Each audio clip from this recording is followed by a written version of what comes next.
appreciate the manure. Good morning, everyone. Welcome to the Dawn Patrol. I'm Cliff Krieger, your host. On the phone, we have Eileen Delrossi. Good morning. And we have Regina Faticanti with us. Good morning, everyone. And, of course, our producer, John McDonough. And the U.S. national debt's $38.5 trillion. Not bad. Always upward. So, low today of 30, high of 58. Precip, 95% chance between 6 and 4, I think. And now it's about 50. What's it like out there in Christian Hill, Eileen? I honestly, I have not stepped outside yet, but I feel like it's warmer than it was when it was 12 degrees on Monday morning. Oh, yeah. So, in the year 1606, the ships Susan Constant, Godspeed, and Discovery depart England, carrying settlers who founded at Jamestown, Virginia, the first of the 13 colonies that became the United States. So, Thank you very much to them. Appreciate that. in 1675, the Great Swamp Fight, a pivotal battle in the King Philip's War, gives the English settlers a bitterly won victory. That was down in Rhode Island and Providence Plantation. So, in 1776, Thomas Paine published one of his series of pamphlets in the Pennsylvania Journal entitled The American Crisis. Is there anything else that happened in 1776? Can you aim that microphone at your mouth? Anything else happened in 1776? Not, The Constitution, right? no. Is that when Columbus sailed the ocean blue? No, that was 1692. Columbus sailed the ocean blue. 1592. 1592. But the big thing in 1592 was the Spanish threw the Muslims out. 1492. And, oh my God, was Cliff wrong? 100 years? Was he 100 years wrong? Oh, Yes. Oh. Mark this day in history, John. I will. So Thank you. anyway, Declaration of Independence, but not on this day. Okay. 1777, American Revolutionary War, George Washington's Continental Congress goes into winter quarters at Valley Forge, Pennsylvania. Hey.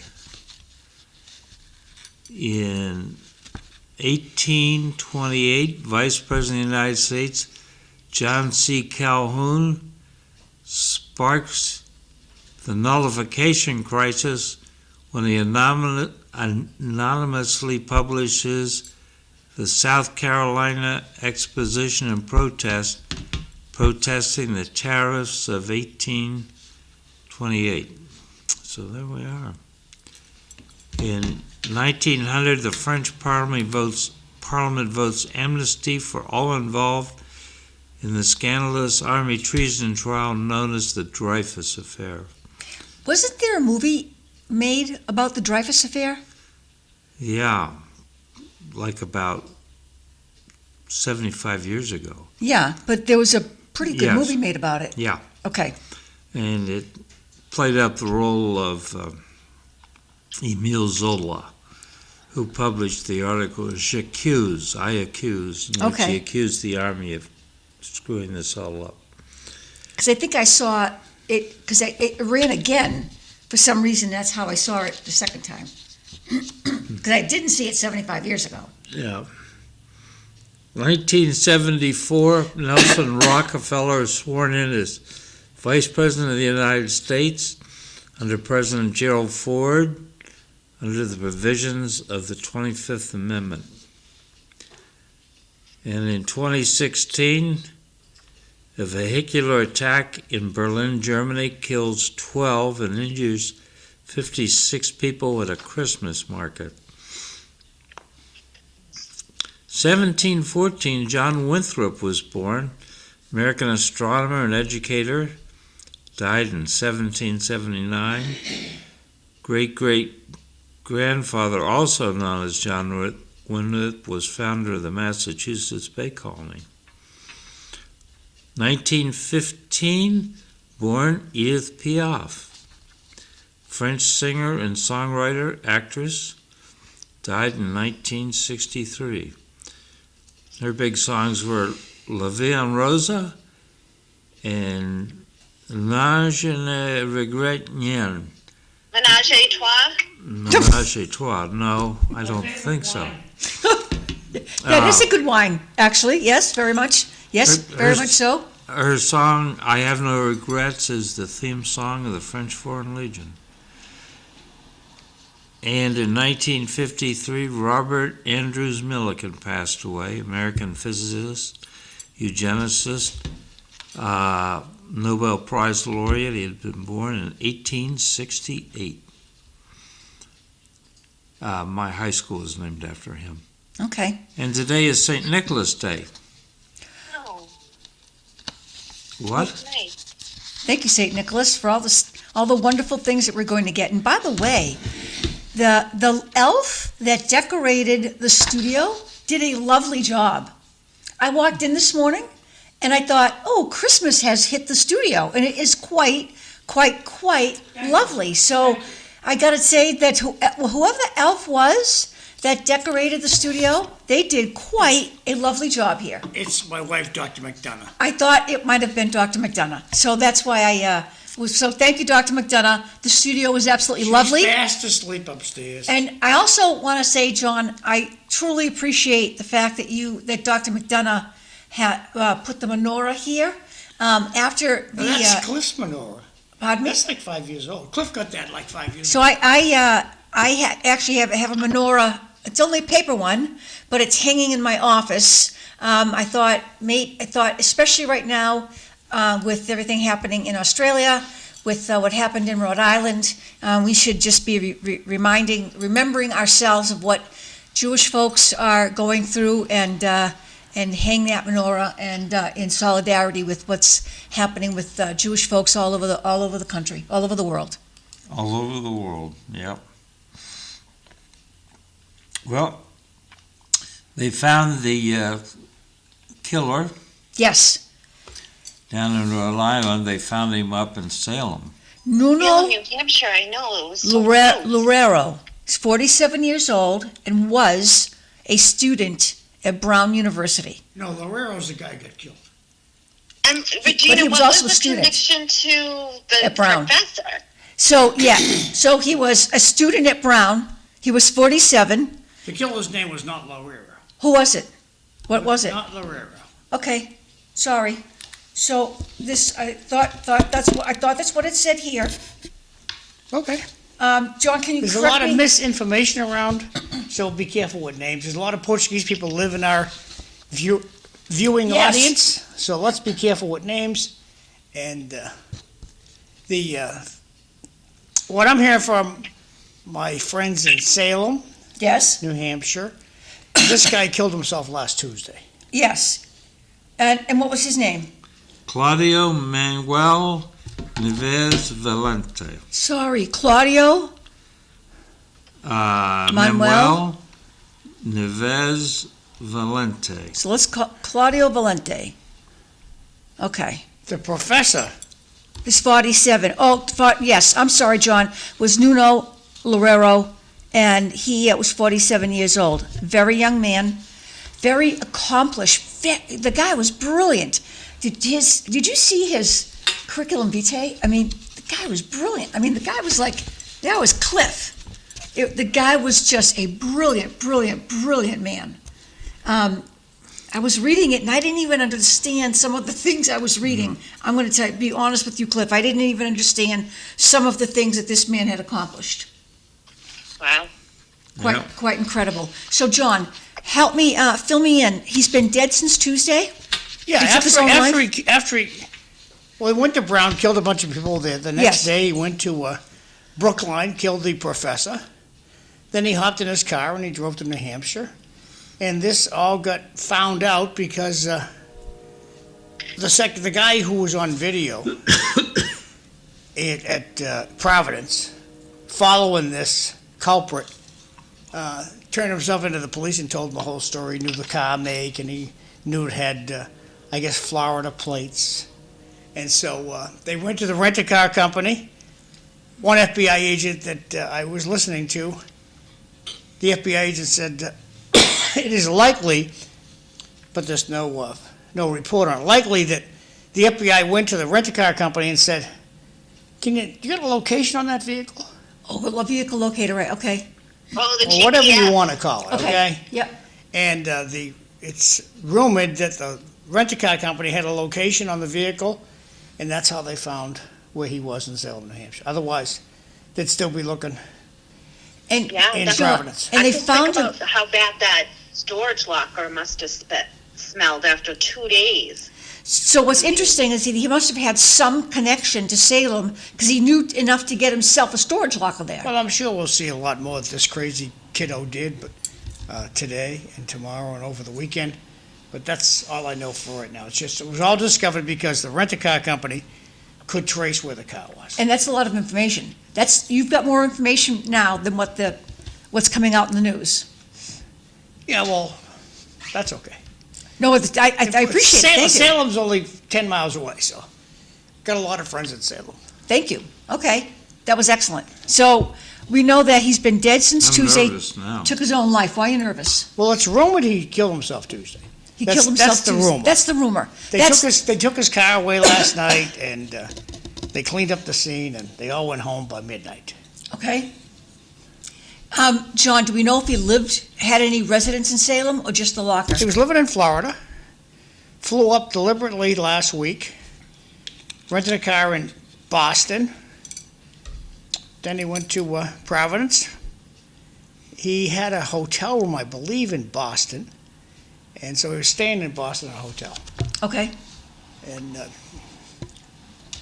that's it. that's a lot of info. Thank you. Regina, what's the psychology on somebody who does that? Goes to a school and shoots them up, then goes to MIT in Brookline, and then kills the professor, and then goes and kills himself. So, let's understand, let the professor, let's go to Rhode Island. The woman who was supposed to be teaching that class is Jewish. She actually taught 4 years in Israel. She actually is head of a Jewish she dead? group. Yes, She's dead? she's dead. No, No. she's not dead, John, I'm sorry. Then why are we talking about her? Because she was supposed to be in the class that day. He didn't know that she had taken the day off, and she had her TA in the class that day. She had her teaching assistant. He was going there thinking she was supposed to be in that classroom. She was supposed to be running that study group. Is this an old flame? Because he's been out of that college since No, 2002. I think he went there thinking that she was a Jewish person supposed to be teaching that class. But she But he's couldn't. been gone out of that college for 22, 23 So years. let's remember, he was going after 2 Jewish people. How would you know that? Because the second person he went after was also Jewish. He was from Brazil, but he was also Jewish. First I'm hearing of this. Yeah, it was reported that he was Jewish. Early on, it was reported he was Jewish. Yes. Then that sort of disappeared. Right. He was reported that he was Jewish. So I used to teach a terrorism class. So I would be thinking that. So one part of me would be thinking that he had an issue with the university. Well, this Lowell professor, was he Jewish too? Yes. Interesting. I thought he was Catholic. So early on, John, it was reported that Lorero was Jewish. I'm just telling you, I thought the guy was Catholic. That's okay, no big deal. There's a lot of misinformation out there. Wait. Go ahead. The Jewish angle, I'd like to address separately. Okay. But the psychology of this guy committing 2 murders and suicide, is this a normal thing? Normal for him. Yeah. Normal for him. Yeah. So he clearly had he thought she was in the classroom that day. Yeah. He was going after her. At the very last minute, she said to her TA, "Hey, I can't be in the classroom that day for the review." That class was a review for the final. Right. She said, "Hey, can you do the review for me because I can't be there?" He had no idea that she wasn't going to be there that day. He was going for her. He's probably surprised when he saw a guy teaching the class and not her. Now, early reports said that he yelled a statement when he broke into the class, which it was a statement about, which was an anti-Israeli statement. What did he say? Ali Akbar. Some students who were at the door said they heard him yell that. Now, Brown University has squashed those statements, saying we're not going to say what he said. We're going to keep that private. But the students who were by the door when he burst in said, we heard him yell that.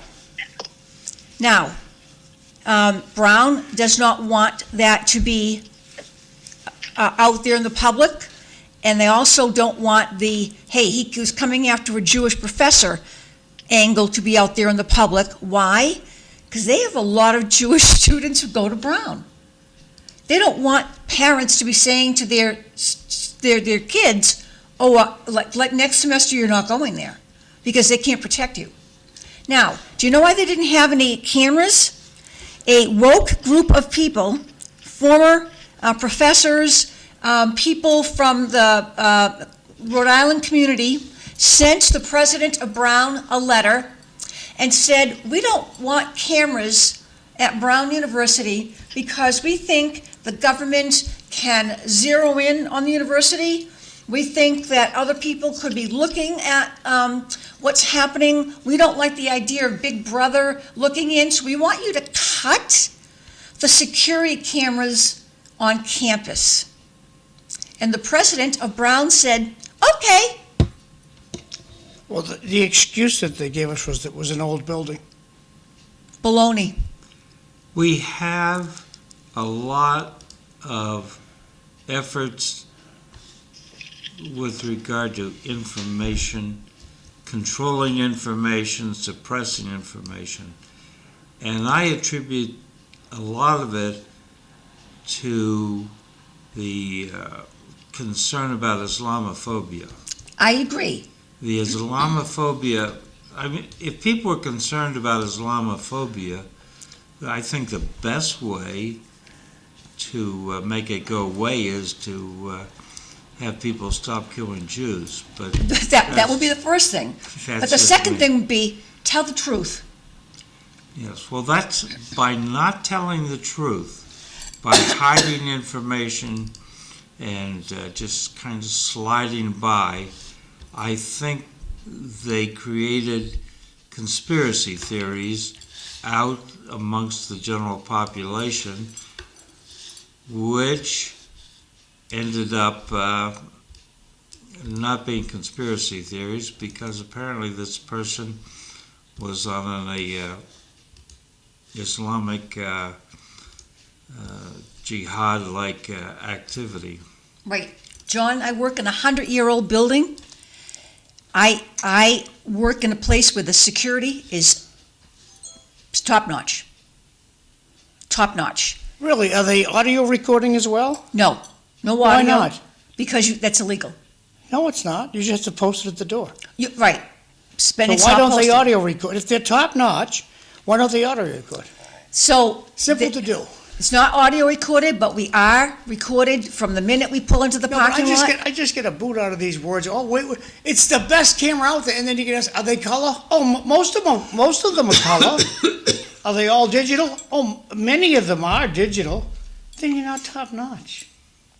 If they're not color and all digital, you're not top notch. Well, wait, why is digital top notch? Because Isn't you can that do. subject to manipulation? Did you want an answer, or are you just going to keep going there? Yeah, I do want an answer. I just wanted to finish my question. Okay. Carry on. Digital's a crisper zoom in. And you can also alter analog video now with AI. Leave Okay. fingerprints? Oh, well. I don't know about that stuff, Cliff. Regina, I got 2 for you to read here. Okay. Good morning. With all the hatred and misinformation that people read online about the Jewish community, it's incredible, especially from elected officials. Thank you, texter. And the next texter, I just want to say thank you very much. I have to say, Regina, you look absolutely lovely. Well, thank you. I figured I'd step it up a notch because it's, right before Christmas. I appreciate that, texter. Thank you very much. I think it's your new hairdo. I love the new hairdo. I saw something I saw someone had bangs, and I said to my hairdresser, "Give me some bangs." And so it was 6 weeks since I've seen her, and I'm going to tell you, I've been cutting the bangs by myself with a little pair of scissors.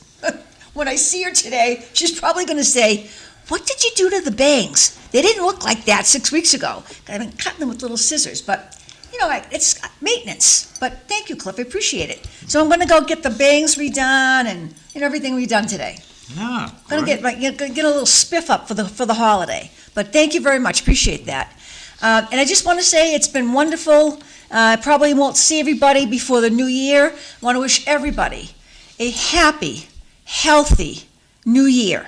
May everyone who is listening and everybody here in the studio get all that you truly, truly deserve in the new year. All the good blessings and tidings that should be making their way to you. I hope that they reach you and that you have the most wonderful new year ever. That's my big fear. What? Getting what I deserve. So I want to shift because when Go Dennis ahead. comes, we're going to talk about the Brown shooting again. Okay. But And under the Reiner murders. yeah, Yeah. under Luddites United, Senator Bernie Sanders says, "I will be pushing for a moratorium on the construction of data centers that are powering the unregulated sprint to develop and deploy AI."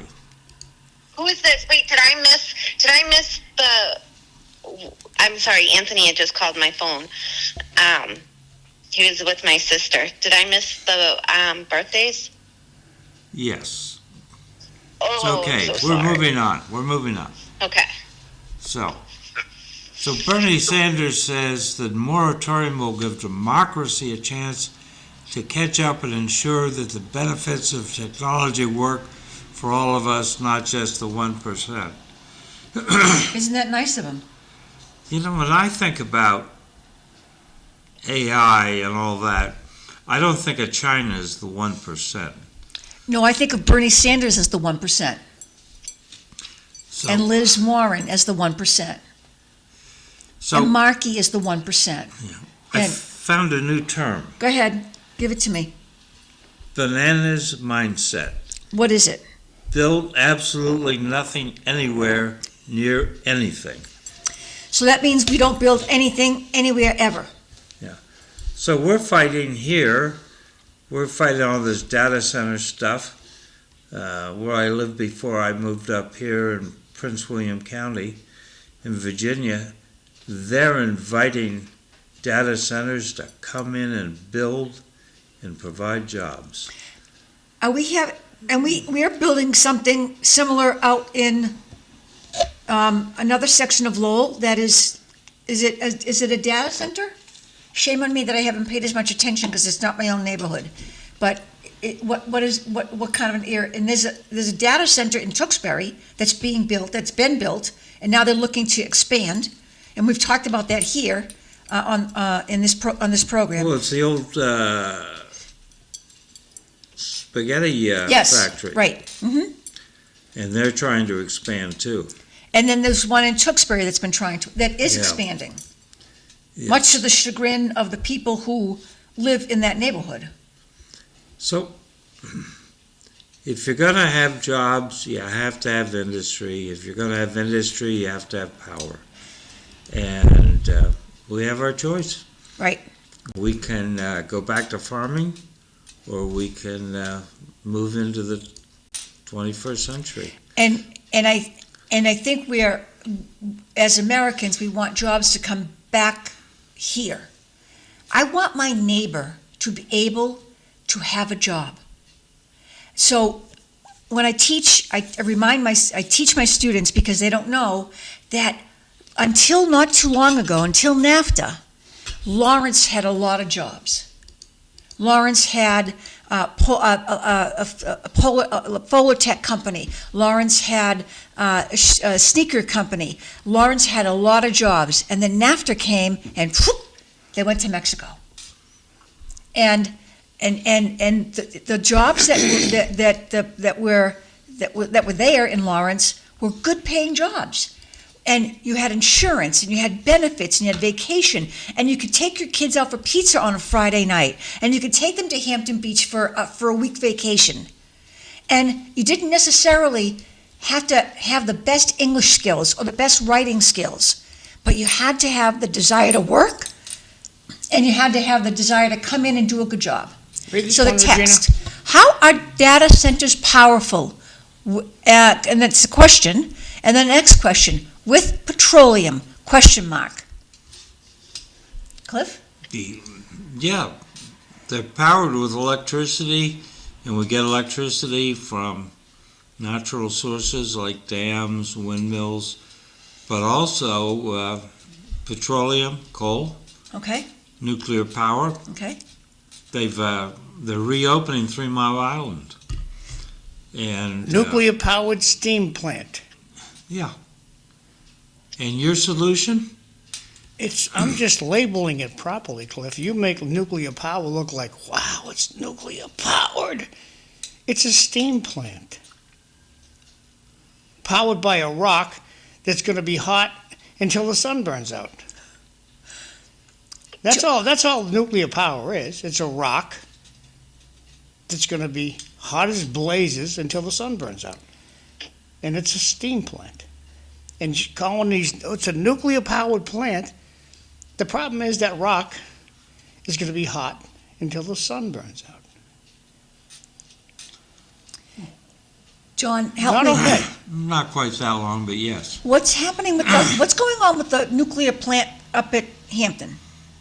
Is that It's defunct humming now? right along. It is functional. Shh, don't tell anybody. Okay, well, Don't tell anybody. It's lit up like a Christmas tree. They tore the other one down, okay. but the other one survived. So the one with that we come around the corner, we see the dome. The only it's one all- left. It's all lit up. That's functioning. Yes. Okay. Because I'm at a We need electricity before you were born, or we need it after you're born. And there's no study of electricity. Scientists can't tell you what electricity is. We Okay. just use it. Okay. Oh, Cliff's looking puzzled. Okay, Cliff, tell me what electricity is. I have only the vaguest idea. Okay. And so does science. I just feel uncomfortable with that. Cliff, nuclear we're wasting a lot of petroleum because we don't research what else could we do with petroleum than burn it. And we're wasting a lot of electricity by just not studying what else can we do by running it through a wire. What else can we do with this? What does it consist of? How is it made? What elements are in there we could use for other things? They don't know the elements of electricity. Well, They being science, the science. there have been people who've worked on the idea of electricity just being broadcast out into the open. Can't do that because you can't meter it. That's why that didn't work. I'm going to also be honest with the two of you. I have a huge problem with putting windmills out in the ocean because I do believe that they interfere with whales' sonar. And How do you think they feel about the boats? whales feel about boats? Yeah. like a toy. Hey, here's a little toy coming for me to play with. Here's a little toy coming for me to play with. Boats kill whales. Right, and I'm concerned about that too. But although I will say, I'm going to admit, I've been on a couple of whale watches, and there is a God, because the whales are extraordinary, and what I was able to see on those whale watches was extraordinary. But I'm concerned about windmills out in the ocean and the effects of what happens to whales. So a texter says, don't forget that Lowell had the Sun newspaper that basically kept the downtown area humming and then left. Thank you, texter. You're right. Yeah. I like the shocked look on Cliff's face about electricity. Yeah. So, John, where does the Sun publish now? Where are they physically located? I think the machine that makes the newspapers is in Devon's. I think that's where the machine is. Okay. Because they do the Fitchburg paper too. Fitchburg Central is also printed in the same machine. Okay. And I think they have their editorial offices in Chelmsford, southeastern Chelmsford. Well, next year we hope, well, while we're talking about this, there's no show for 2 weeks on Friday. So when are we resuming? There's no show. I'm not going to produce a show. Okay. The day after Christmas or the day after New Year's. So What about the Monday between? the Monday? Yes, There will be a show? unless you want otherwise. Major Dennis Galvin. The door open? Yes. So, and I have to Hey, tell Dennis, you the door's open. that Thank you. Bye-bye. on the week of February 6th, I'm having a little eye surgery, and I'm not going to be able to drive. So I don't think I'm going to be here that Friday, unless I drive and I come in looking like a pirate. No, Regina, safety first. You can So, call. You so can call in like Eileen. okay, I can call in. All right. Okay, I can call in. Well, Cliff's the boss, but All right. So, but because I can come in looking like a pirate. back in the bus up though. So But Cliff, you want to do a show this coming Monday and the Monday after, and the Monday after and the Monday after. Yeah. Okay, but But there'll be no show. But I agree with you. Boxing Day, take it off. I don't care if you call it Well, what if, Regina's Day. I think it would be worth Dennis. it, Regina, if you would There's say coffee over there if aye you with like. your patch on. Aye, aye. You have a But- fake pipe. Well, I go to see the doctor the day after surgery, and I have to ask him when I can actually. And there are a lot of restrictions. You can't lift anything over 15 pounds. You can't bend over. So I got myself a long pair of tongs so I could pick everything up. But it's kind of weird what you can and cannot do. I'm trying to get myself used to it now so that I can figure it out. Later. So let me change with Dennis over here so that when I'm leaving, so that when I'm leaving at 7:30, you're going to be here. How are you, Regina? I'm very good, Dennis. How are Good to see you? you. You look Yeah. great. Thank you. Merry You look Christmas. great. Merry Christmas, sir. Same to you. Thank you. What am I dropping? I don't know. Maybe I dropped it. Somebody dropped something. We'll figure it out. We'll Live figure it TV. out. So Live TV. Thank you very much. We haven't finished the last segment, but I didn't want Dennis Galvin or 7 o'clock guest. Okay. Dennis, I'm going to get awful close. No, come on. You should be touching his chair. There you go. There you go. Okay. So this is Dennis Galvin, who has come and joined us, retired from the state police, and Retired major. Major from the state, which is a big deal. so back to, I like this acronym BANANAS, build absolutely nothing anywhere near anything. John, I don't think this one works. Why? It's on. Oops, now you just turned it off. Well, just Sorry, got it. These are nice. They're beautiful, aren't they? Yes. My fault. So people like Senator Bernie Sanders, you know, do they want us to stop going into space because of all the pollution those rockets cause? Where will the homeless live? Where will the homeless live? There'll be more of them. Where will they live? They can't live next to each other. They can go live at Bernie Sanders' house. No, not welcome.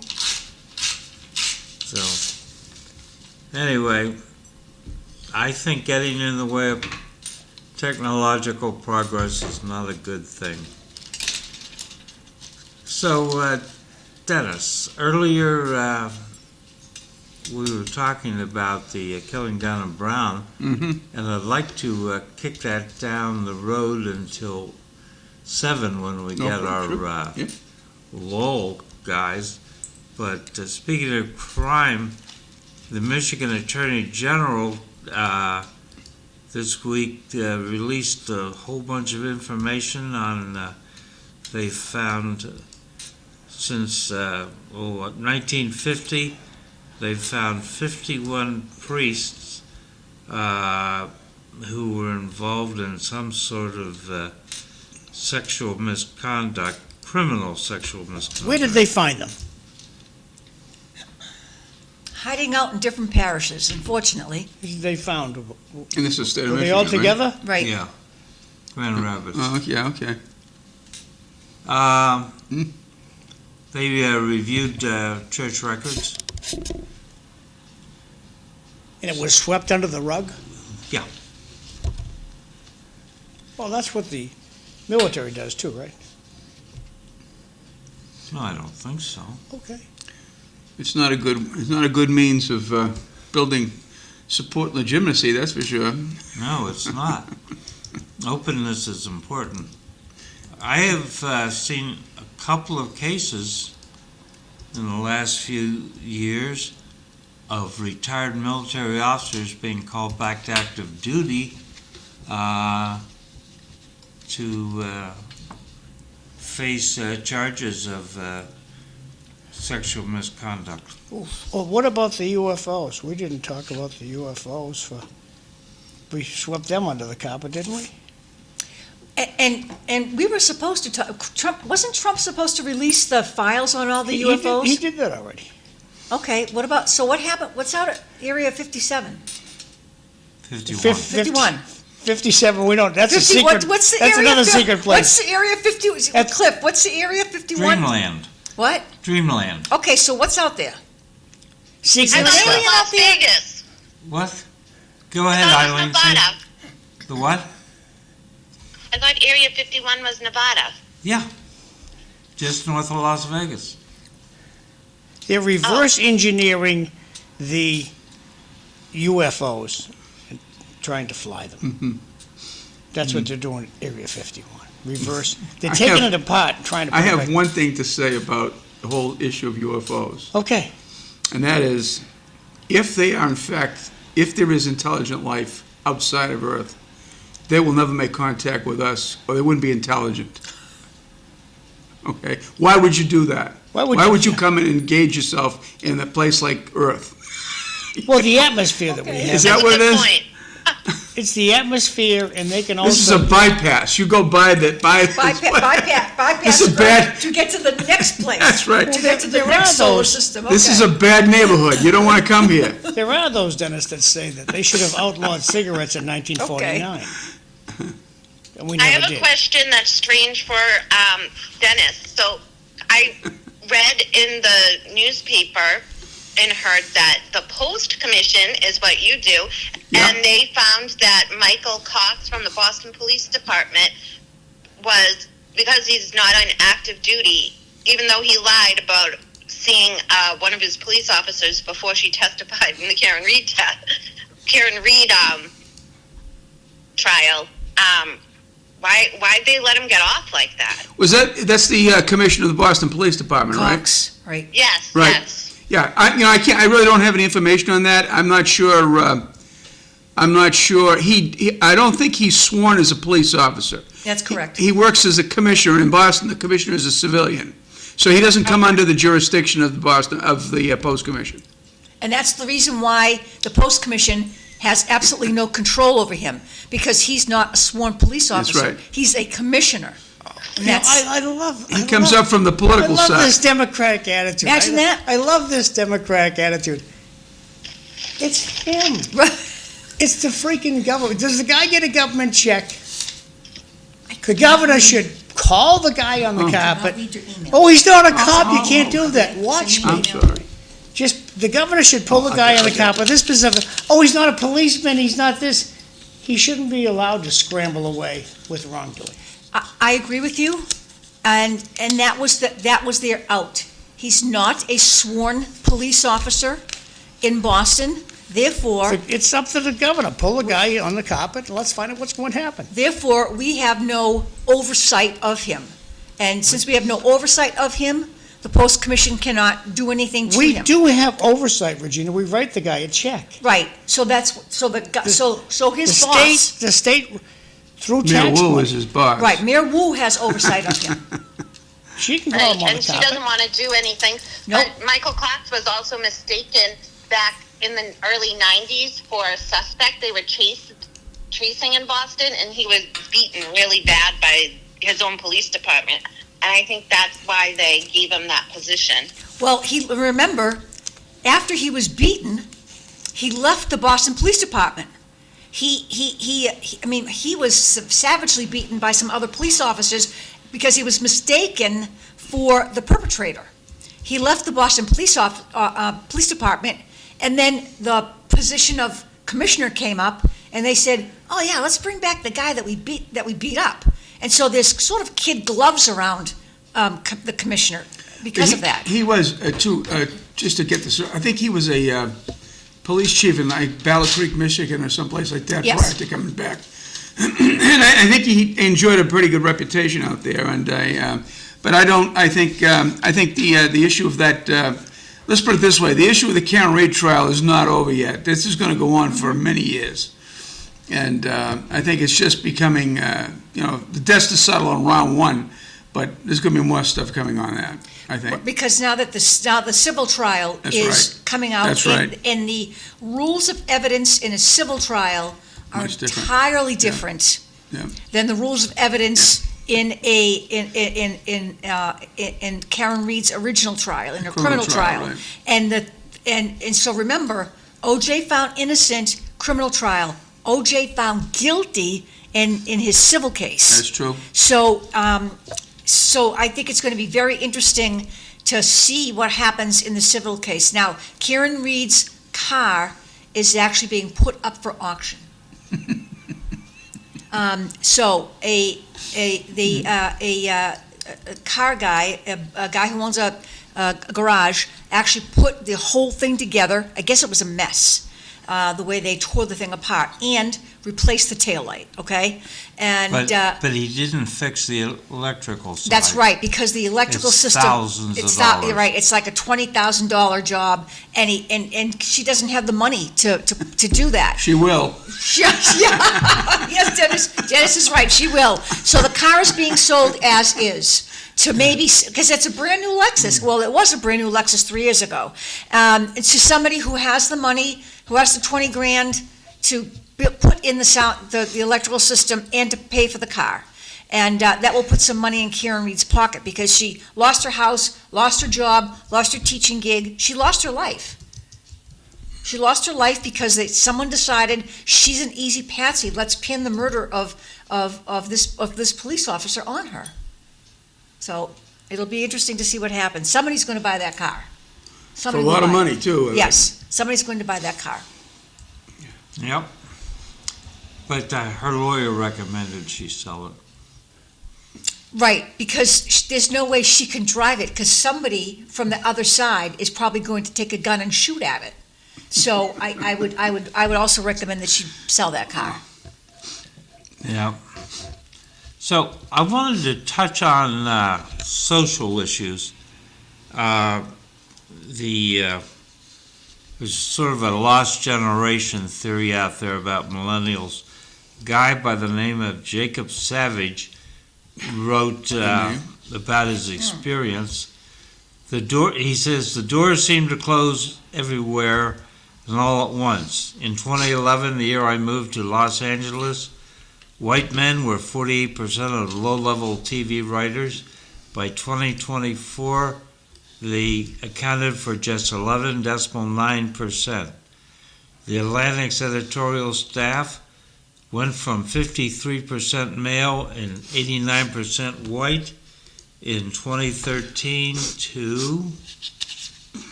36% male and 66% white in 2024.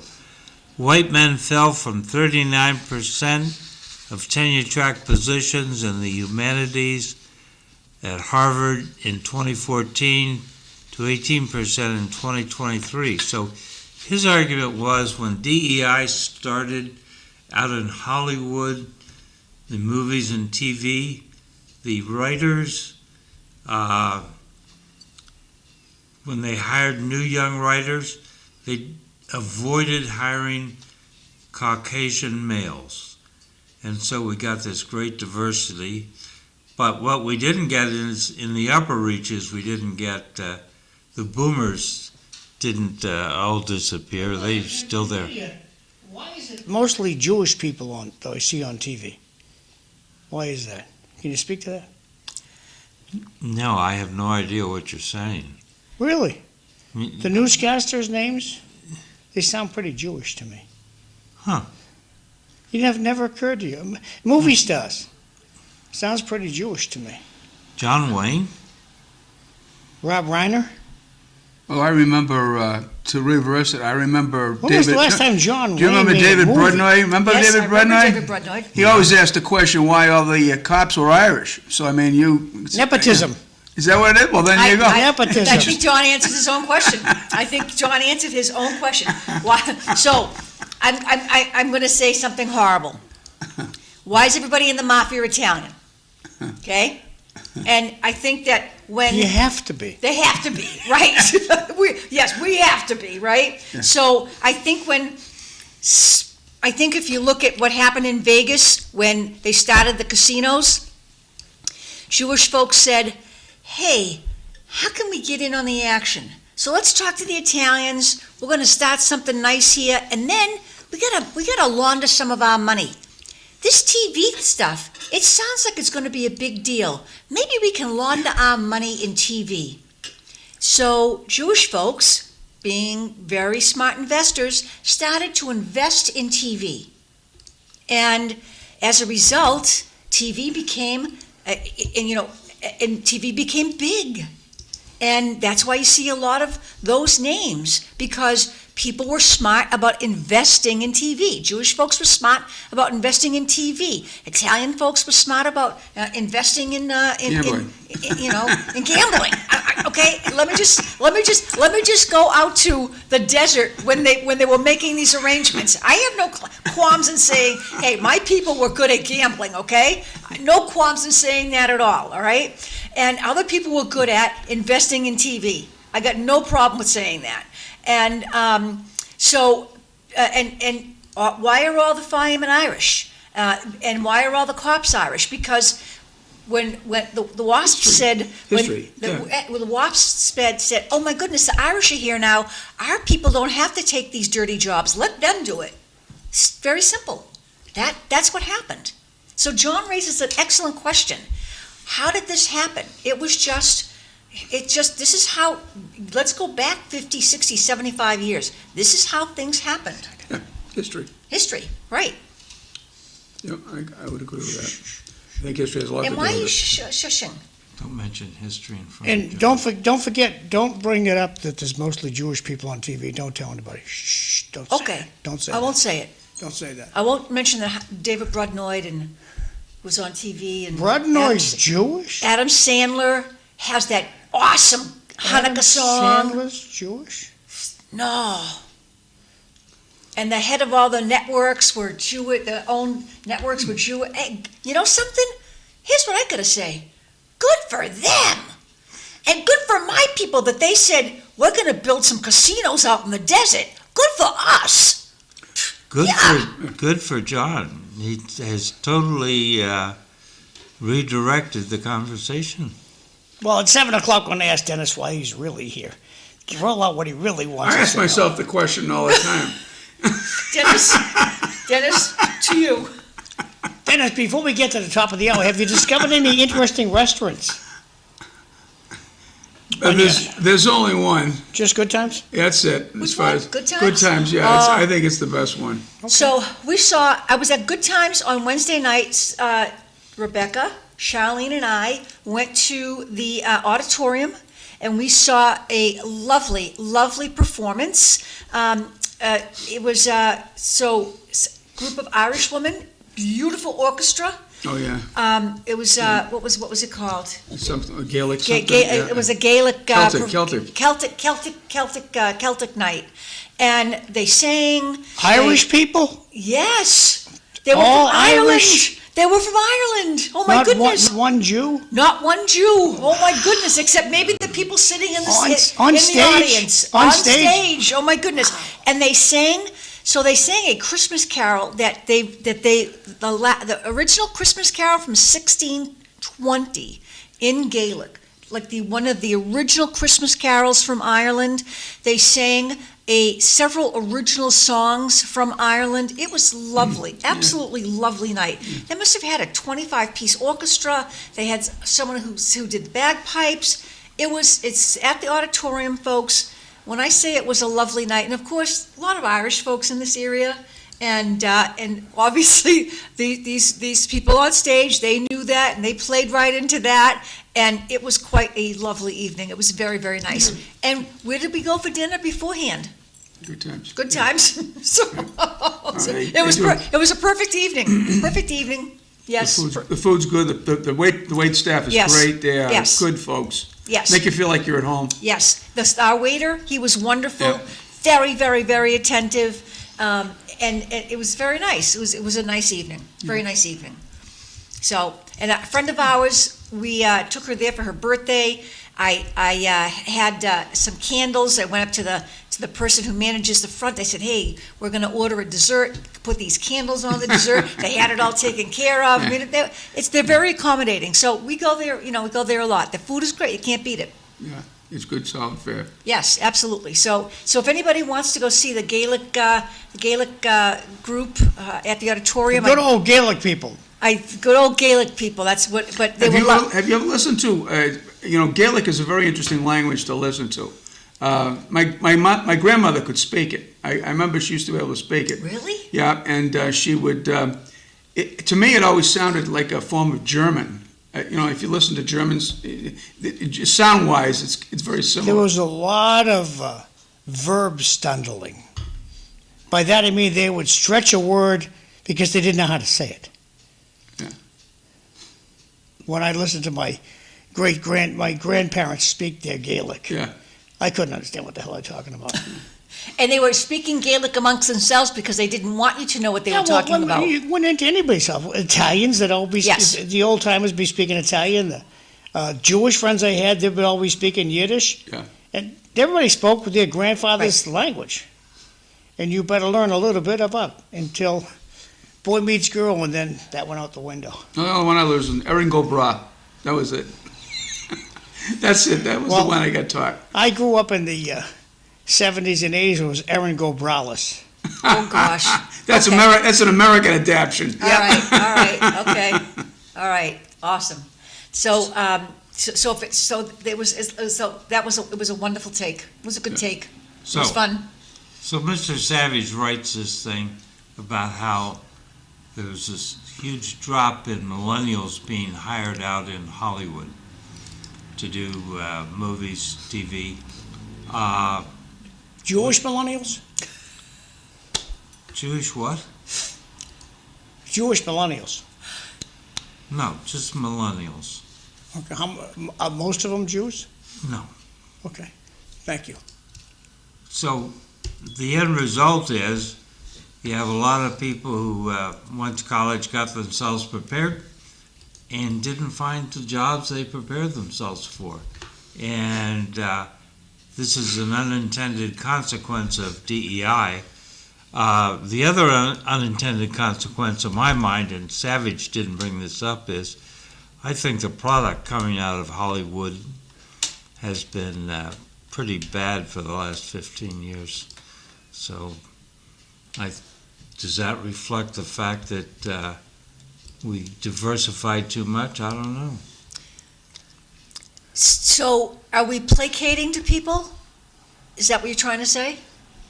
You're placating to a DEI environment? Yeah. Well, no, it's forbidden to call a spade a spade. Stop calling a spade a spade. Stop calling us out. Look the other way. Right. And that's what a lot of the political parties are. Listened to Democratic radio yesterday when I was up in New Hampshire. It's in Salem, actually. And the guy basically said, I don't care who gets elected as long as our side wins. As long as the Democrats win, I don't care. Yeah. You listen to, there's a local radio station that has a Democratic hour on it. In the afternoon. WCAP. You know what I'm talking about, He's- right? and I listened to that The same message. whack pot yesterday, yeah. And you listen because you want to know what the other side's talking about? Absolutely. Okay, Dennis. Absolutely. Better you than me, my friend. And what were they discussing?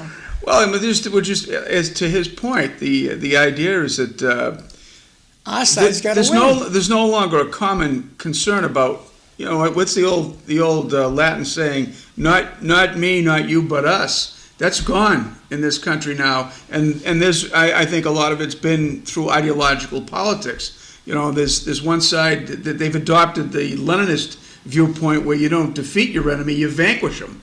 And if we're going to live in a world like that, this is not going to be a very good place to be. Not a very good place to be. Very short-sighted. I would agree.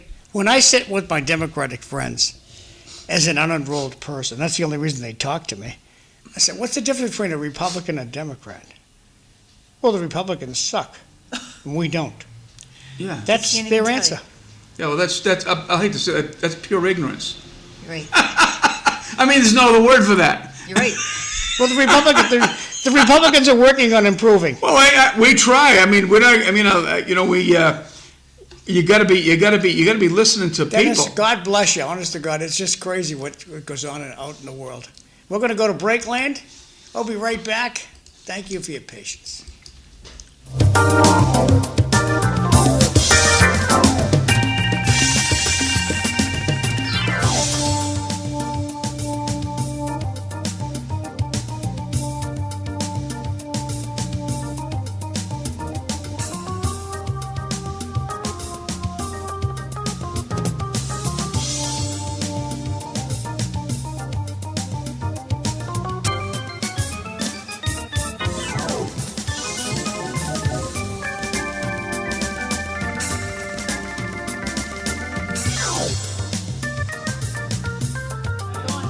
Here you go, kids. Good morning, everyone. Welcome to City Life Show. I'm Cliff Krieger, your host. We have Eileen Delrossi, my co-host. Are you still on the phone, Eileen, or are you en route? She probably sounds like she's en route. I'm on my way. Anthony's just getting into the bus now, and Okay. so I will be there shortly. He's a little late today, isn't he? Oh yeah, we had a sock issue and a pants issue, and like All right. So, and That never goes away, by the way. we have Regina Faticanti with us. Morning, everyone. Regina works for the sheriff. Yes, very proud to work for Sheriff Katushin. And we have Dennis Galvin, retired from the Massachusetts State Police. And he works with an organization called Maple. Maple. Yeah. Yeah. So Massachusetts Association for Professional Law Enforcement. Okay. So, and we have our producer, John McDonough. And, of course, the big news today is the shooter at Brown University was found, committed suicide. I thought that the way they were handling that in the first few days made it look like it was fouled up beyond all recognition. Yeah. I agree. Dennis, your opinion, because you would have been the person at the microphone. So give me Well, some feedback Looking here. back, as I'm looking at it right now, I think the fallout from this thing is not so much going to be the actual, I mean, obviously, this was a serious tragedy, devastating tragedy. And it certainly speaks to conditions that are existing within our society that that are perilous for all of us. But it seems to me that Brown University is now under a very, very heavy spotlight as of this morning. And there were measures taken and attitudes that were conveyed through the administration at that school. It's becoming rather public now, that would suggest that they had a very, very irresponsible viewpoint about security, and that as a result of that, there's several people dead this morning. I would concur. I would absolutely concur. Yeah, I think that's going to be the big story Well, on Dennis, this. how about the cluster of the police? It's a matter of, when the FBI shows up, everybody else stands down. That's in my book. Now, you're a retired professional police officer. When the FBI shows up, what happens? Well, it depends. For example, if Who's in charge? there's a case of actual designated terrorism, for example, like the bombing at the marathon in 2013, the FBI has actually legal jurisdiction over all terrorist cases. So they would take control. They'd be the one that set up the directions and everything else. You get a case like this where it's not quite clear what happens. Primarily, it would originally start with the state or local investigation, and then as it crossed state lines, that would allow the FBI more legal right to get involved. Surprised to hear that, Dennis, because my takeaway from the local cops is, when Lowell cops, and this is just from going through homicides as a... And you've been dealing with that for quite a long time. You're very familiar with those people. So what happens is, when a homicide happens, the local police, Tewksbury police, or I don't care, Lowell police, I don't care, whatever, they have to call the state police. That's by law in Massachusetts, yes. They have to the local police department must call the state police. Well, And say, they have to call the district attorney's office. This is my And take. that brings the state police in. This is my takeaway, okay? So at 2 o'clock in the morning, or whatever time it is, they have to bump it. My takeaway was, what the cops told me was, we gotta call the state, is what they'd They say. have to call the district attorney. So they call the state, and the state then decides whether they want jurisdiction of the case or not. And I believe the state, if certain pool balls are on the table, the state then has to inform the FBI if the certain pool balls are on the table. That's correct. Okay. If, for example, if they have indication that there's a connection to global terrorism, the FBI has to be notified. But once the FBI or the state show up, that entity's in charge of the situation. That was my takeaway back in the 80s, 90s, till the Yeah, turn of the and today century. in Massachusetts, a homicide is under the jurisdiction of the district attorney's office. All right? Even The the medical exam, originally a death is under the jurisdiction of the medical examiner. But once it's designed that there's an investigation, it's just unattended death, things like that, that automatically goes to the district attorney. And because the state police staff the district attorney's offices with investigators, that's why they get involved. So Uncle Billy hasn't answered his phone for 3 days. You go over to Uncle Billy's house, he's dead in bed. What you should do is you call 911. And the local police department comes rushing down with an ambulance, and to make sure Uncle Billy, he's in bed, he's dead. They then call the state and tell us that we have an unattended death of Uncle Billy dead in bed. And more often than not, they love this word, the state will waive jurisdiction Yeah, back to the local police department. Yeah. They waive bye-bye. yeah, because they'd be living up at rest homes all day long if that was the case. Anytime Exactly. somebody passed, Exactly, but that's the procedure for the audience to understand. If you go over to Uncle Billy's house or Aunt Mary's house and you find Aunt Mary's gone to heaven and she's in bed, don't do anything. You have to call the local police to make sure nobody robbed her of her life? Well, generally, what'll happen is, to your point, is the police will respond, ambulance respond. Even I think even you're in the funeral business. You should know what the requirements are. Somebody has to make contact with a medical examiner, right? And that's the trigger right there. As far as at least in the past, that's how it's been. It's the medical examiner. Now I think they've delegated the medical examiner's authority to certain first responders, so they can come and they can make a determination.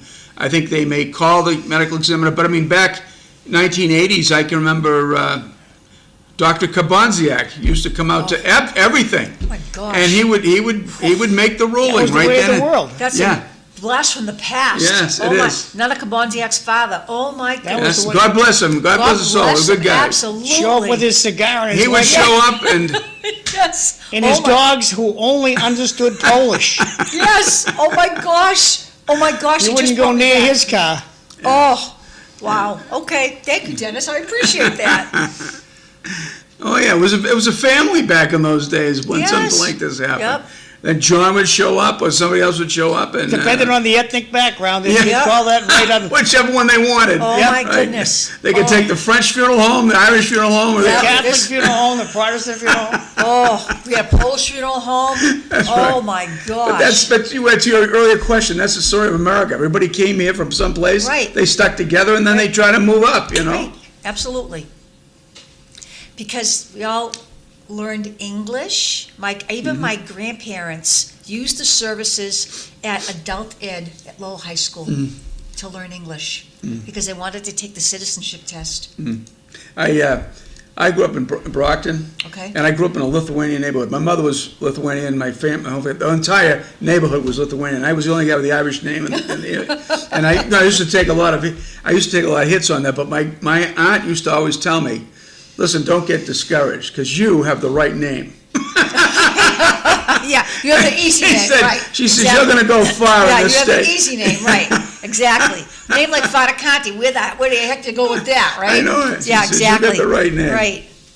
So, absolutely right. And so we've covered a lot of topics, Cliff. Thank you. We've covered the issue with what happened out at Rhode Island, what happened in Brookline, and the fact that excuse me, that they are connected. Very important. And so what's happening out in Australia? Now, this morning I heard that the mayor wants to tighten gun regulations. Well, here's the problem. The police stood there There's no time to do and that. they had no guns. Yeah. So they could not stop the shooters. And I thought, the last place I'm going to go is Australia because I want to go to a place where police carry guns. Yeah, well, not just police. I mean, they looked at there's some data on the October 7th slaughter that happened in Israel. And two things that came out of it that I had an opportunity to read some of the material was, number one, nobody was armed. Right. All right, the policy of the Israeli government was not to allow private arms in that district. The second one was that the terrorists targeted the police stations and response pads of the police, so they locked that out. Anybody today, given the world situation, that would want to restrict and take off firearms is not tied to reality. Right. Not tied to reality. I am a firm believer in the Second Amendment Yeah, you have to have it. and people's right to bear arms. Now, do I think you need to have an AK-47 in your closet? Maybe not. Maybe now you might. Maybe now you might. But do I think you have the right to own a handgun? Absolutely. Do I think you have the right to own a shotgun because you want to go, hey, I heard that we're able to kill more deer right now because deer population is crazy in Massachusetts? Knock yourself out. I hate to say this, but the threat of domestic terrorist attack is now a real possibility. So to arm yourself for that is a legitimate concern. I agree. I think that when the founders said, and the founders wanted us to be able to bear arms because the English said, hey, you can't have guns, because they wanted to be able to overpower us. That was the smartest thing we could have done. Now, Cliff's been in the military. Cliff, what do you think? Well, it's not that I'm in the military, it's that I'm an American. Okay? And I agree that the Second Amendment is very important because it is a way of saying to the government, tread lightly. Because we have had experience in the United States of people resorting to their arms in order to right what they think are wrongs. Now, the Civil War, I don't think they were righting any wrongs. I think that they were enforcing Constitution. yeah, but I'm all for the Second Amendment. My question sitting here is, what about this burner that Howie Carr keeps selling? Oh. The burner pistol. What is that all about, Dennis? Well, it's a non-lethal self-defense instrument. I don't have any personal information about it. I've never studied it, so I really can't tell you what the performance facts are on it. But I can tell you that the objective is to basically it's a heavier loaded OC spray that you can propel at somebody. I mean that's an alternative. I don't know what the legal status of it is. They keep saying that there's no legal requirement in Massachusetts. I'm not sure about that. I don't know. So I know What's it's it called? the burner. So I actually am going to drive up to Salem. John, if you'd like to take a little drive with me and buy one, because there's a burner store in Salem. Now, I carry OC spray on my keychain, and every year I know I have to replace it because the chemical it sort of deteriorates. So I know I've got to buy one every single year. But so I'm going to go up to the store. I'm going to look at it. I'm going to see if it's better than the one I have on my keychain. So this is what it looks like, folks. It says no permit required. This is how it's spelled. So BYRNA? That's what I'm looking at here, kiddo. Yep. Yep, thank you. And John, does it say what it does?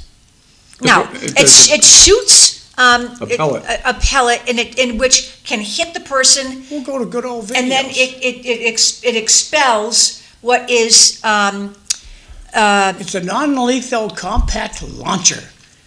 They start at $39 and go up to $400. Let's see what this guy here does. A frame. Oh, we're going to have an ad going there. Don't forget to go buy your toy. It's Christmas season. There's a good toy for Daddy. Maybe we'll have a mummy toy come up in a second. No, we can skip this ad now. So here's a guy bragging about this compact launcher. all right? All right, well, we'll watch a little bit. You guys can talk. There's no audio. So I think that it looks like a gun, but it isn't a gun. And I know it sprays a higher power toxin, which is going to give you an opportunity to get away.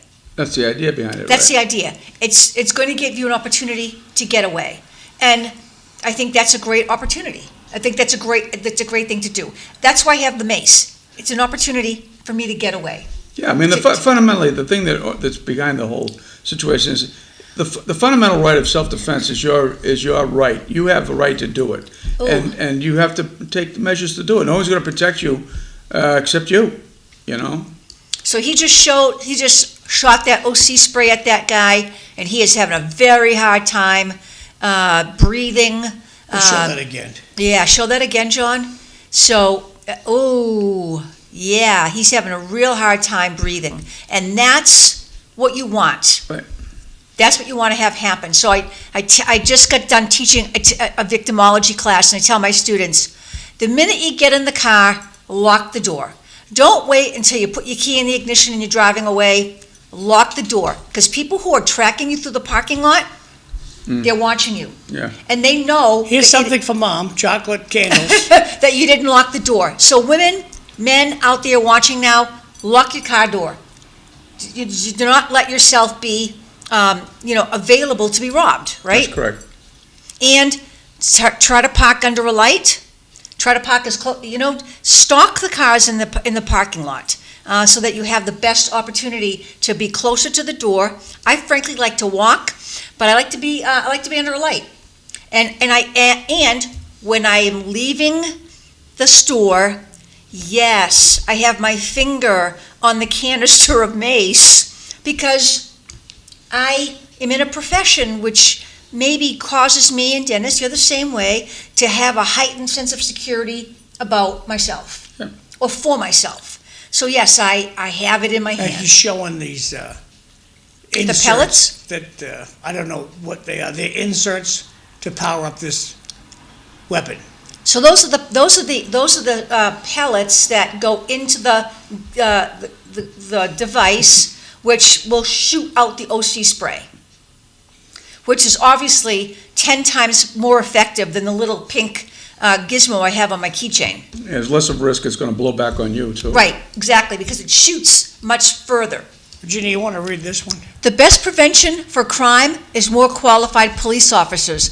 Ditto. I agree with you, Texter. That's an excellent text. Much more qualified police officers. But unfortunately, there's no police officer in the Demoulas parking lot. There's no police officer in the mall parking lot.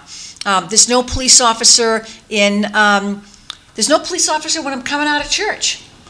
Well, and the other thing too is, there's a fundamental problem in criminal justice policy, and you've just seen some radical issues over the last 10 or 15 years where there's been refusal to incarcerate people. Some people need to be incarcerated. Yes. You don't have to lock everybody up for marijuana violations anymore. But if someone's continually assaulting people, they need to be taken off the street, and they need to be put someplace where somebody will work with them to try to get them to change their attitude, so they won't do that. But we've seen that exact thing a couple of times. The refugee from Ukraine, Yep. down in the Carolinas, who was killed by a guy with dozens of prior arrests. The woman out in Chicago who had gasoline dumped on her and lit off by a guy who had, I think, 81 prior arrests. So So you have a problem. There's two problems. First of all, there's the problem with and I'll put this where I think it belongs, and that's with the mental health profession. They don't seem to have a response. They acknowledge their responsibility to the client, but they don't seem to acknowledge any responsibility for the public safety that's related to that. If you're dealing with severe mental illness, violent, mentally ill, not people who are just not there, but have a history of violence. Well, if you get a call over there? yeah, I do, and I'm ignoring it. Yeah, they don't accept the responsibility for the public safety aspect of it. Right, I And agree. that's a big deficiency. And the second one is you have ideological judges now who, and this is long established, goes back to the days of George Kelling in Broken Windows. He'll write about the fact that there's disorder all over the place. People panhandling on streets, urinating, defecating, and the judges will not enforce any order. So we are, again, victimized by our own infrastructure. Right. Why don't we fire the judges? Pardon me, John? Why don't we fire the judges? Well, you tell me that. Yeah. This is Massachusetts, right? What's the process? Why is it that you can have some of the judges that we have had, and we've had some real buttes? Well, the state reps have got to create a new law where the judge, whatever judges There is a law. whatever judges we have over here at the new courthouse, every 3 years, they have to be reaffirmed by the community they serve. How about putting them up for election? No. I think they need to be appointed by the governor's people, sent to Lowell, and if we don't like them, they're gone. We send them back to the How are you going to do judge that pool. if you don't have direct election of them? They have to be reaffirmed by election.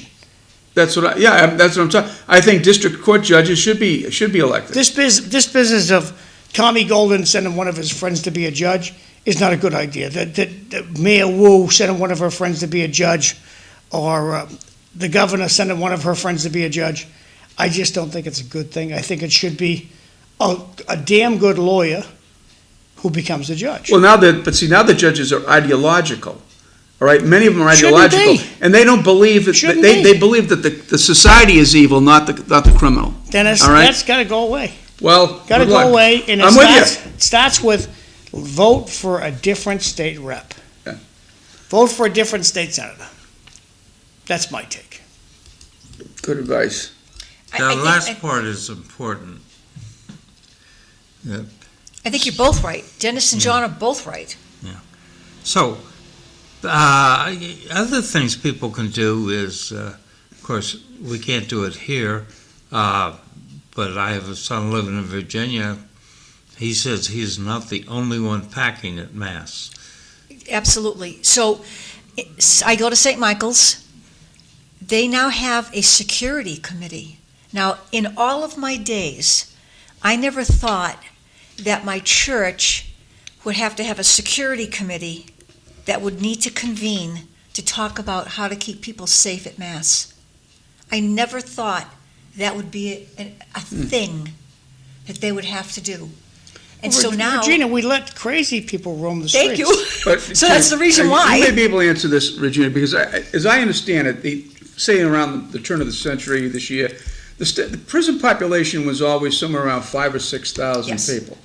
And over the course of the last 20 years, a lot of it due to ideological reasons, that prison population has been reduced significantly. Absolutely. I think Concord's been closed, Norfolk has been closed.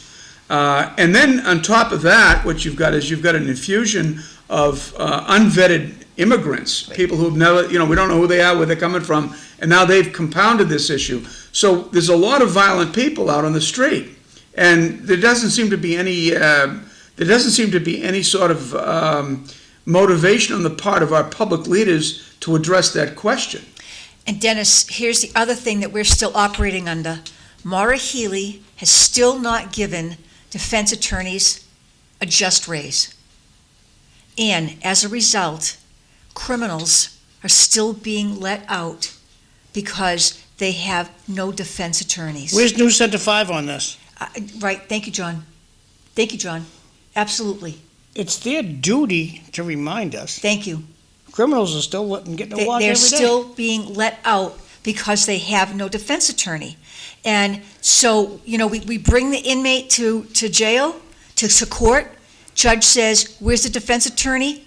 Sorry, Your Honor, not able to get a defense attorney. Okay, you're released. It's after 120 days. See you The later. governor should be asked every single day, what are you doing about this? Right. And they're not. And John, some of the people, and it's not just Middlesex County, it's every single, it's every county who isn't paying, their people well, but every court facility in Middlesex County is operating under the same dilemma, because she will not increase the pay for defense attorneys in Middlesex County. Yep. So as a result, you go to Woburn, you go to Ayer, you go to Lowell, you go to Lawrence, and it's the same thing happening.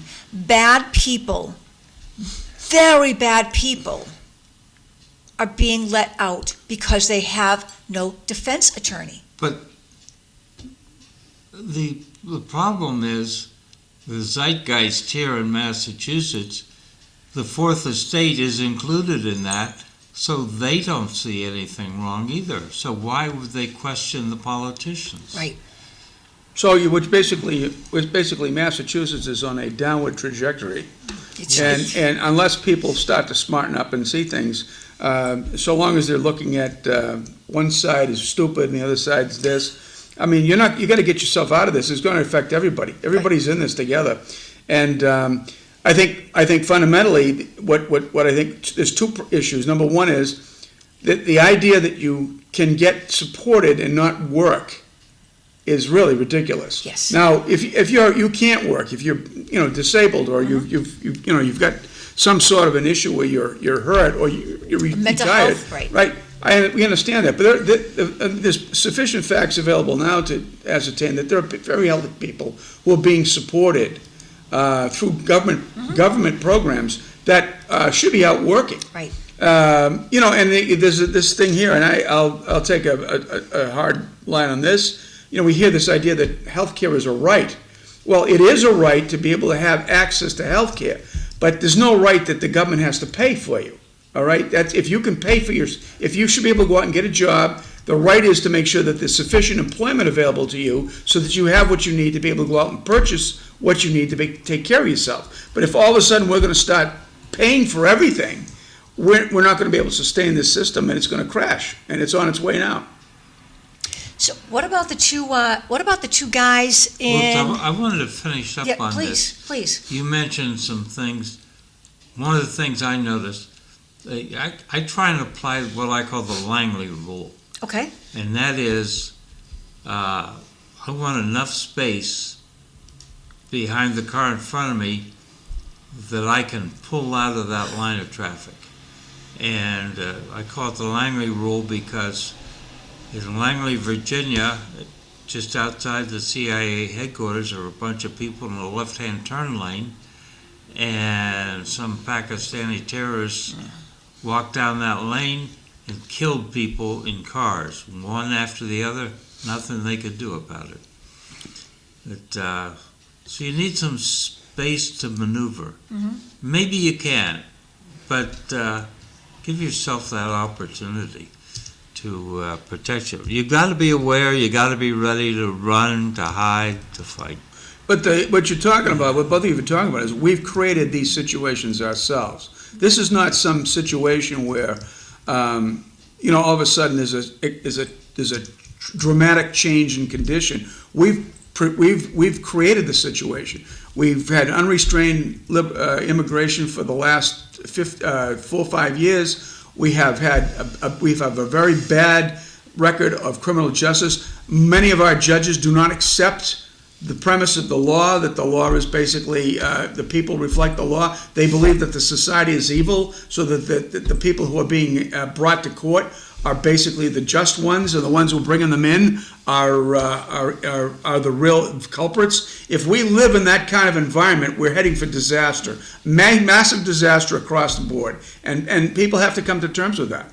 They have to get back to what the basics are. They have to get back to what the basic premise is. That first of all, your first responsibility is to protect yourself. You have a right to care for other people, and you have to respect other people. And then the bottom line is, once that you turn away from that idea, and now you become the sole determiner of everything around you, you've got a situation like I think what you're going to see happen in Brown. This guy in his own world, he decided that the things didn't work out for him the way he wanted, and he wanted to make sure that he'd make his mark before he went to his final destruction. We can't live like that. We cannot live like a society like that. I did see where Regina, can you take these two? When you take away funding for the mentally unstable and open pot shops at an alarming rate, what does the public expect? And that came from Jay. Today at noon, all of Massachusetts government closed until January 6th. We just look the other way. Merry holiday season. Now, for the first texter, there's been some information that has just come out about really the danger now in consuming large amounts of marijuana. There has been some studies that have just been out, that just published a few days ago, and they're talking about some of the dangers of marijuana. And I'm hoping that we're getting some more studies to be published so we understand what marijuana is doing to the human brain. I have a question for everybody here. I'd like to see what they think. We're looking at all this disaster, pain, and suffering. Is it purely by chance, or does anybody here think that someone may be directing this? That's a good, interesting little question to think about. Is it being directed by somebody? Is it part of a policy? Or is it just simply, that's the way it goes? It's just we're in bad, bad things happen. Or is there something else going on? Well, I take that as a two-part question. On the one hand, there is just the unwillingness to enforce the law and provide some discipline in society. And yes, I think that's being directed by people who don't really respect the country. Hey, Virginia, you look at the clock, kid. I am, and so that's why I'm trying to slip away. And on the other hand, I think that there's a sort of Islamophobic, there is some sort of Islamic jihad kind of operation going on, and that's being directed too. So I'm going to concur with Cliff. And I think people read things off, I think people are already mentally unstable. Then they read things off the internet, which gives them the impetus to do something like this Brown University shooter. So I'm going to take my leave from the two of you. and So wish Regina, you when's the both- next time you can come? You told me you're gonna have an eye thing. So I'm going to see you probably Monday night. Yes, but I mean for city life. And, right, so I'm going to see if I'm able to drive that Friday. I'm going to talk to the doctor when I see him the day after eye surgery. See when he'll give me luck. permission to drive. Good luck for you. I'm having eye surgery on the 6th, so I'm not sure if I'm able to drive that Friday, which would be the 10th. So definitely able to drive on the 17th, but I know somebody else is here. On the 16th, but I know someone else is here.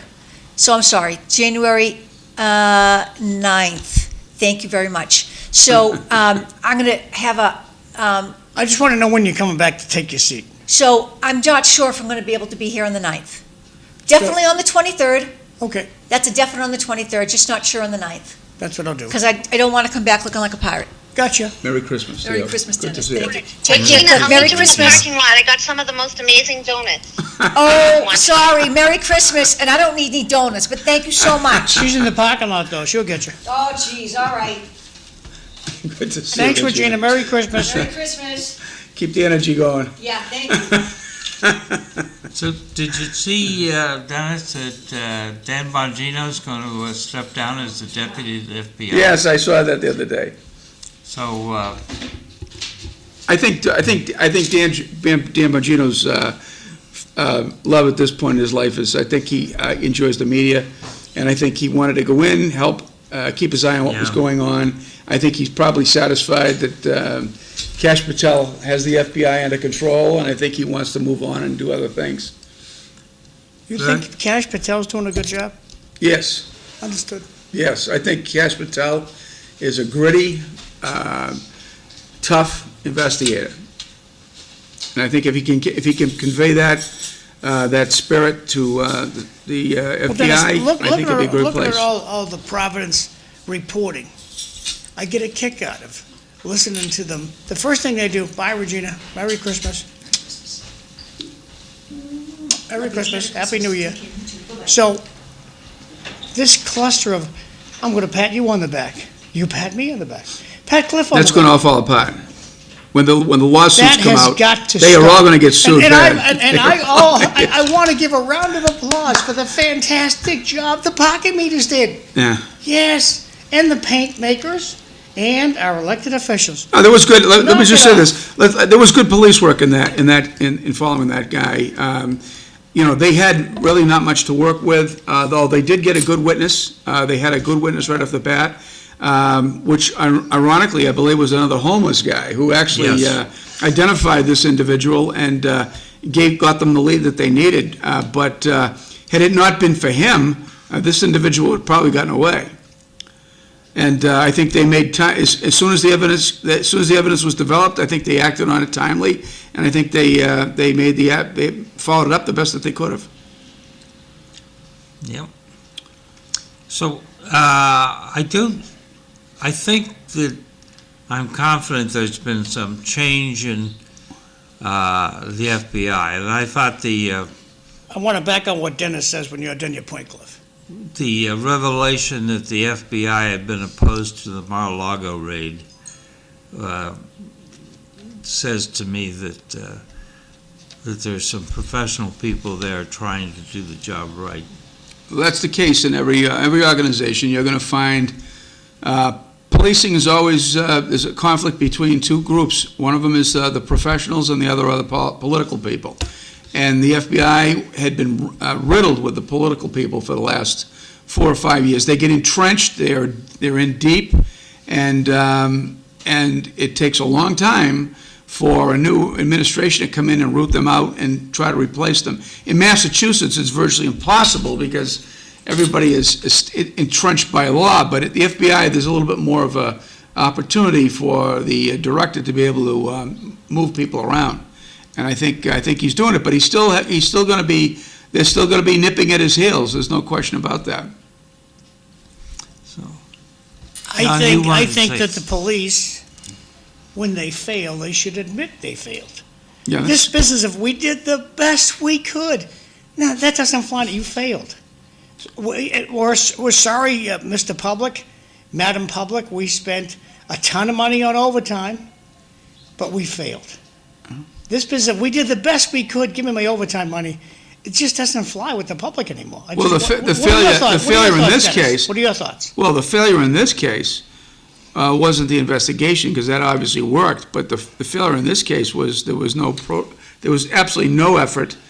Not only was there no effort to try to protect the students, but there was now mounting evidence that there was efforts to basically destabilize and degrade the security that was there. And it was all done, somebody reported that they had like something like 1,200 cameras all around the campus, and most of them were disabled because of petitions filed by radical students. So, I mean, it comes down to politics again, you know?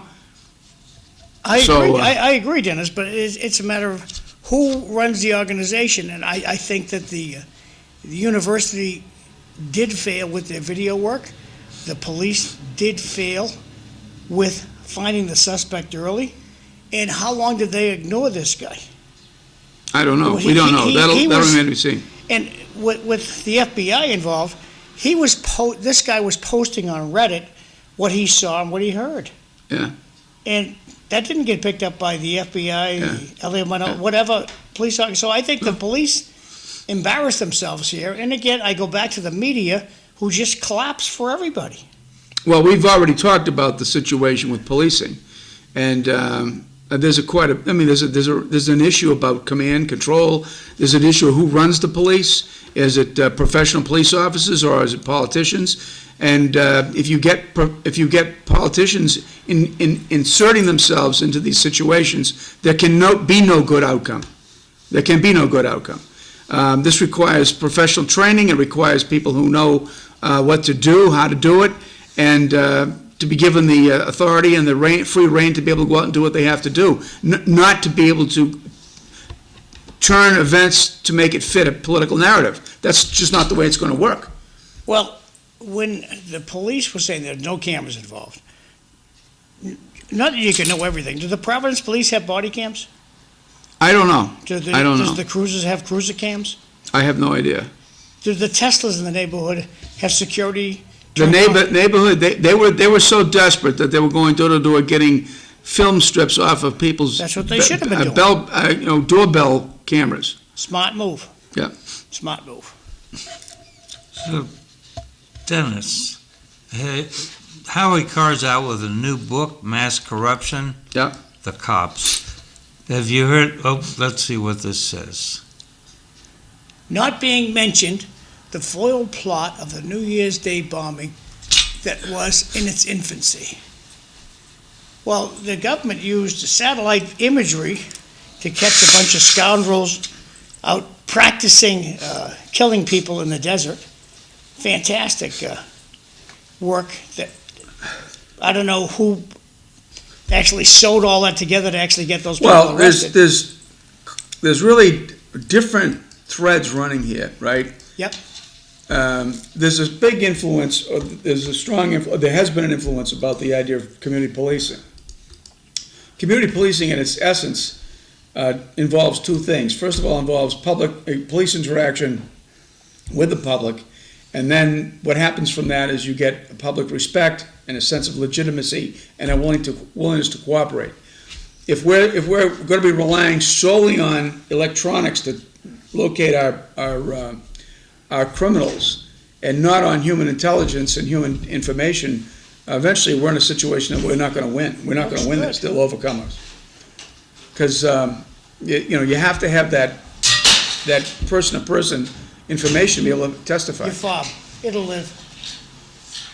They throw them out second-story windows. The person brought up a point about this Turtle Island Liberation Group All righty, I'll just grab my out phone. in L.A., but that goes to the question, there are a lot of people who say there is no such thing as Antifa, the ANTIFA crowd. That's not true. Yeah, but I think that's sort of a liberal I'm sorry, not liberal, a left-wing Eileen, you want to show them, talking point. those are the camera, go in front of the desk over there? Show them to the camera. Well, there's two, oh, look at that. No, just go right in front of the desk and face the camera. So you see yourself on the TV set, there you go. Now lift it up a little bit and put it in front of the camera. Turn a little to your left. There you go. I can tell my left from my right. What do you Go towards Cliff. Left is, yeah, Cliff. There they are. Those babies look delicious. Where do they come from? Kim's Donuts on Branch Street. Wonderful. Thank you. I've heard so much about Kim's Donuts. Well, both of us are diabetic. That's why I bring them. Not on Friday. Not on Friday. all right. I'll leave that there. And Christmas We gotta keep our medication. Yeah, you have to keep an eye on it. I went to bed last night and 45 minutes later, the Oh, she'll be back. my alarm went off. My blood sugar was low, so I had to get up and eat Good thing. something. So, Sorry. How are you? I'm here. I made it. yes, It is so beautifully decorated. Did you get your pants I, and socks on okay? It's been a week. Eileen Delrossi, Yeah. school committee. Cliff, can you drag the mic a little closer to I you? went to Rodney Elliott's thing at Dave Conway's house. Yeah, And like when I have to wear heels, it's really difficult for me because I hate it and it sets me off. But I decided I wanted to. And so I just felt around because I wasn't really looking. And I was like, okay, good, 2 shoes, both left, one left, one right, but they were 2 totally different heels. Yep, yeah, I could see that would be a problem. yeah. I do that with my socks all the time. So, Oh, the socks. And then this morning, we've had multiple issues with socks all week with my son. He only likes a certain type, a certain texture. Like, how do you have 2 socks, 2 drawers full of socks, and none of them you like? his mother did not fold them after they were dried. Listen, I used to fold everything nicely and put everything nicely away, but he doesn't know what to do when I do that. So now I put it on the bed in his room, and then he kind of goes through it because it works for him. I funny. see. Yeah. Yeah. Reminds me of when I was a child. I had 3 brothers, and my mother created a sock drawer. And the socks were not mated because there was one in the dryer, or that was it. So you'd sit there trying to match a brown with a kind of brown, or a black with a kind of black, or a blue with a kind of blue. God bless America. So, just to divert for just a second, then we'll get back to Howie. But out in Manhattan, Kansas, they've banned applied behavior analysis therapy. ABA? For AADA. For an AADA? Yeah. ABA. This is ABA. The school board has said that they don't want to allow applied behavioral analysis, citing liability concerns and potential disruption of the learning environment. So are these for students with autism? Yep. Okay. So ABA it's a great strategy to use with students with autism at a certain level, but I think it gets more difficult as we're seeing more and more kids now diagnosed with autism. I feel everyone gets that diagnosis. And so you could see, because ABA requires having a one-to-one, so you could see how that would disrupt a class in general education settings. So if you had like 4 kids with autism in the class and they're all getting ABA, then all the other kids are getting distracted by the ABA instructor and the student because they have to talk and go back and forth or do trials, and they could be looking at another person or easily distract somebody else. So I can kind of get that, but I think they should do a better job at kind of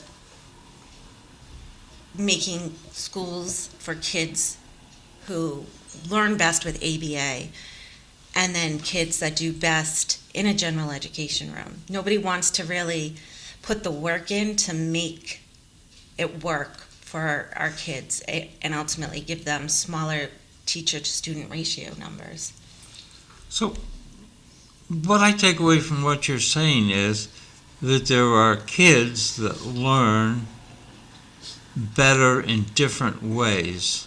I read an article, some Aussie mother pulled her, I think, 9th grade daughter out of school for a year. Yes, you sent me that article, I think.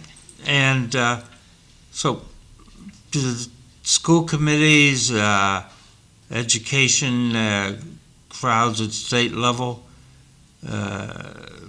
not recognize that different students learn different ways?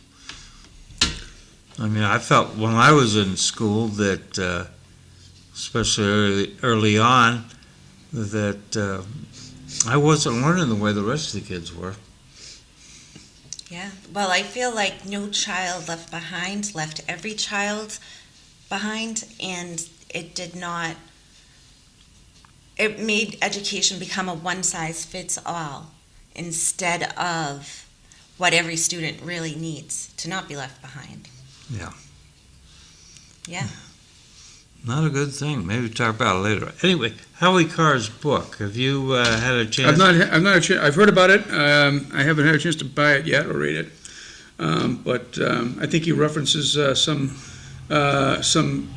serious issues that have happened in Massachusetts law enforcement over the course of the last 30, 40 years. Everybody got a pension.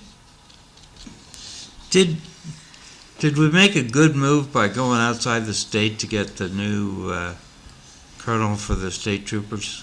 No, I think we did, yeah. Yeah. I think, this is another case where we sit around talking about this stuff, and all we seem to do is we get problems, right? We can't seem to solve anything.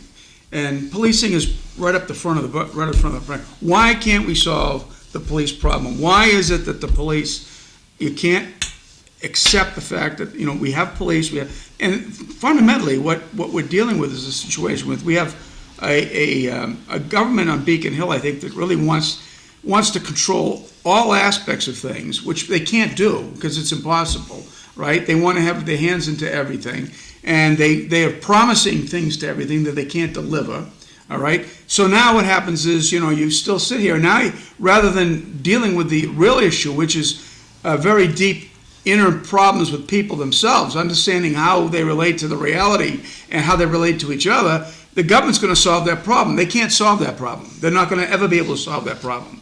And all they can do is assist, but it's going to be up to people. The more that you become dependent on what people are telling you, or on some sort of a program or something like that, you're just lost. Right, and The solution seems to be move to New Hampshire.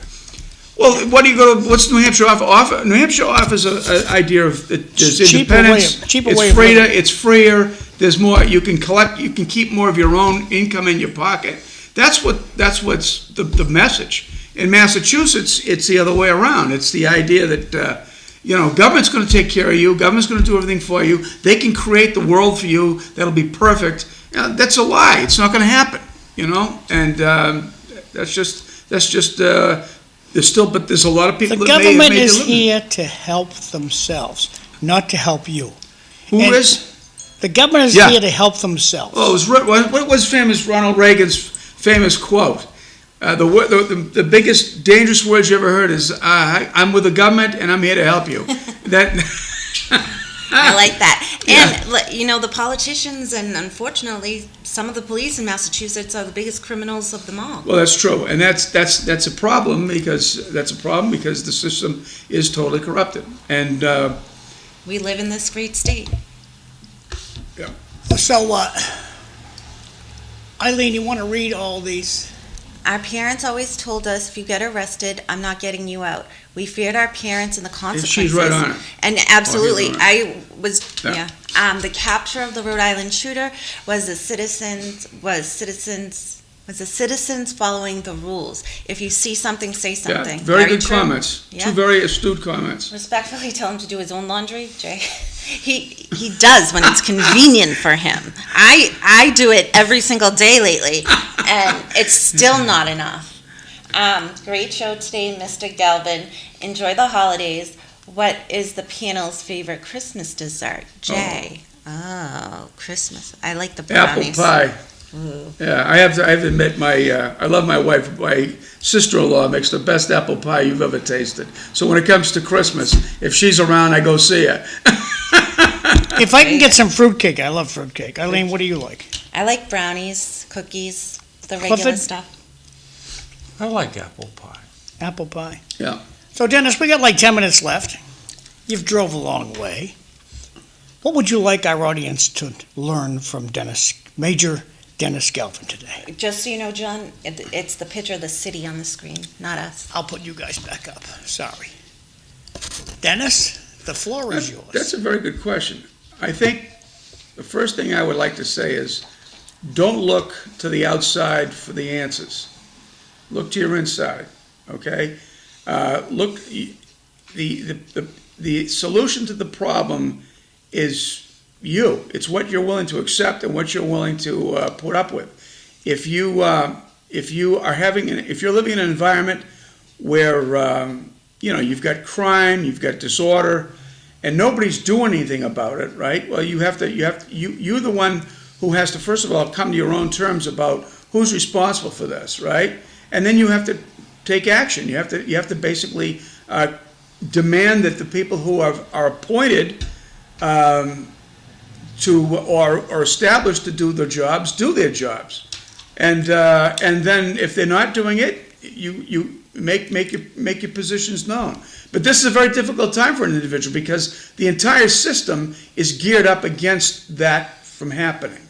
If you get up and you say something, the entire regime is going to say, well, you're just dissatisfied, or you have a history, or what's worse, the worst thing of all that I've picked up in my 25 years lately is the feeling that parents are afraid to raise questions about what goes on in school because they think things are going to be happening to their children for ramifications. That is actually a chilling effect. And that is, if that's happening, that is a problem in itself. So, it's not Trump that's causing the problem. It's not, I don't think it's even Biden causing the problem. It's the people that you put in, the assumptions and the values that you hold. You've got to look at them. You've got to say, are these real, right? And I would say the number one issue is if you don't think there's a supreme power that's in charge of all this, that has some sort of laws of behavior that you have to follow, I honestly think that you're crazy, all right? So, I mean, that's a big problem. That's a big problem. The fundamental rule, human rule, is love your neighbors yourself. If you don't do that, you're just looking for trouble. Thank you, Dennis. You're very true. Back over to Cliff. So over in the UK, they're having free speech issues. They're arresting people every day for what they post on the internet, the emails they send.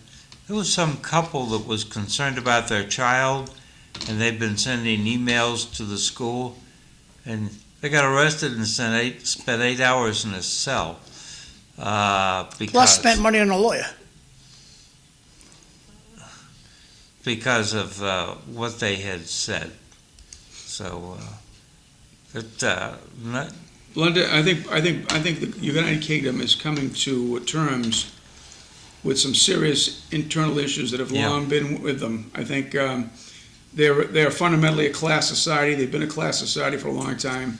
They have a distinctive difference between certain people who are in and then the masses who are not. There's no freedom. There's no constitution like we have, and they never came up with the times. And I think times are catching up with them. That's what I think is happening. Well, yeah, you're right about that. I mean, two guys living next door to each other. Some worker making more money walks out his door. He's working class. Some guy with a coat and tie making less money Well, he's middle class. You're right, it's a very class-conscious society. And And you should do a program one of these days on the City of London Corporation. Have you ever read about the City of London Corporation? No. Oh, fascinating story. The City of London Corporation is basically an independent state within a state. All the financial services of the world are there, and all of the offshore banks are tied to this. The money comes in from the Cayman Islands and all over. And there's some concern, or some people have suggested that it's actually the City of London Corporation that is behind the EU and trying to move these EU policies out. So, interesting little idea. Our time is short, so this question comes from the audience. What's your favorite Christmas song? Starting with Eileen.